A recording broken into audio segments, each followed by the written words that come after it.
I was started at Shasta College as a student. I actually took every class that we offer here, I took as a student. I love welding. I'm passionate about welding. I'm passionate about teaching. It's a mixture of art and science. And for me, that ticks off a lot of boxes for satisfaction.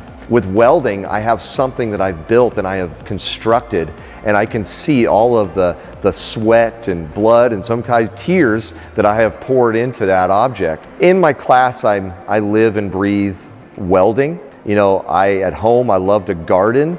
You know, you think of a rough and tough welder, and at home, I'm delicately taking care of my tomato plants. You know, a lot of students come to this program and they're looking for a career. Half of the gross domestic product of the United States involves welding. And so in all of its forms or fashions, over hundreds of welding processes, you can make upwards of $45, $50, $60 an hour as well as a welder. So it depends on how much you invest in your education and your knowledge arc within the industry. I like to have a good time. We have to stay productive and utilize our time wisely, but I want to make sure that everybody has a good time and that they enjoy the process of welding.